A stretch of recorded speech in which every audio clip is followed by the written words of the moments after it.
In ancient Rome, some people worked their entire lives and earned nothing, and others, they made the equivalent of $100 million. Now, I spent hours digging through ancient sources to figure out what Romans actually earned. So today, we're ranking 5 Roman jobs from the absolute worst to the insanely wealthy.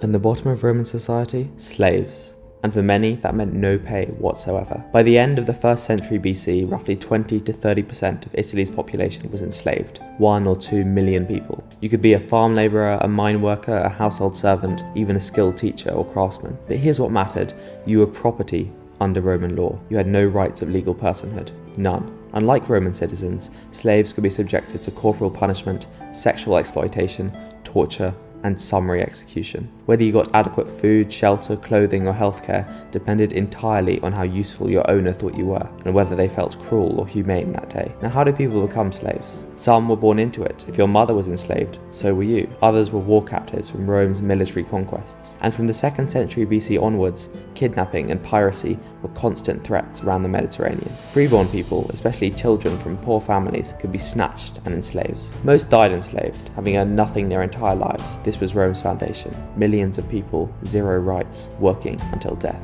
Moving up the ladder, bakers. This was actual skilled work that Rome desperately needed. Professional baking arrived in Rome around 171 BC, when Greeks showed up after the Third Macedonian War and established the first professional bakers, called pistores. Most bakery workers were slaves or criminals. It was common practice to use them for this labour, but successful bakers, they could make large quantities of money and even own their own commercial operations. Archaeologists have found over 30 commercial bakeries in Pompeii alone. Here's the contradiction. Despite their wealth, bakers had a terrible reputation. The philosopher Cicero considered baking a lowly occupation. They were associated with civility, and the playwright Plautus even wrote that bakers worked alongside prostitutes. The negativity towards bakers was likely influenced by the large quantities of wealth they could accumulate. So you're feeding the city, maybe even running your own profitable bakery, but Roman high society will never let you forget that you worked with your hands. Now we jump to Rome's military backbone, the Centurion. These were the career soldiers who actually ran the legions. Under Augustus, a centurion earned 3,375 denarii per year. For context, a regular legionary, your basic soldier, made 225 denarii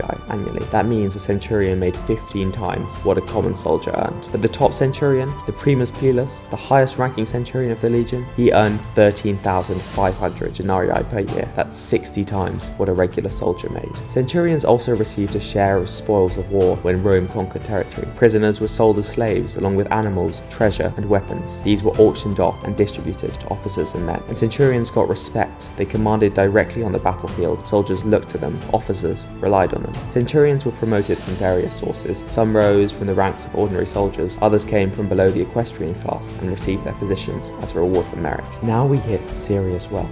Doctors, but not just any doctors. Imperial court physicians. The elite of Roman medicine served the emperor and his family. The richest we know of, Gaius Stertinius Xenophon, personal physician to Emperor Claudius. Ancient sources record that Xenophon earned up to 500,000 sestertii a year. That's millions annually in modern purchasing power for being a doctor. To put that into perspective, his annual salary could pay the wages of over 600 legionaries. High-ranking imperial officials maxed out at 200,000 sestertii. Xenophon made more than twice that. But this wasn't just checking vitals. You were treating the most powerful family in the world. One mistake, one bad diagnosis, and you could be executed. The pressure was immense. Xenophon apparently handled it well. But according to the historian Tacitus, when Claudius was poisoned at a banquet, Xenophon finished the job using a poisoned feather under the pretense of helping the emperor vomit. Now, whether he was guilty or not, one thing's clear: court doctors had something most Romans didn't: specialized knowledge that couldn't be easily replaced, and trust with the emperor. You weren't just wealthy, you were indispensable until, perhaps, you weren't.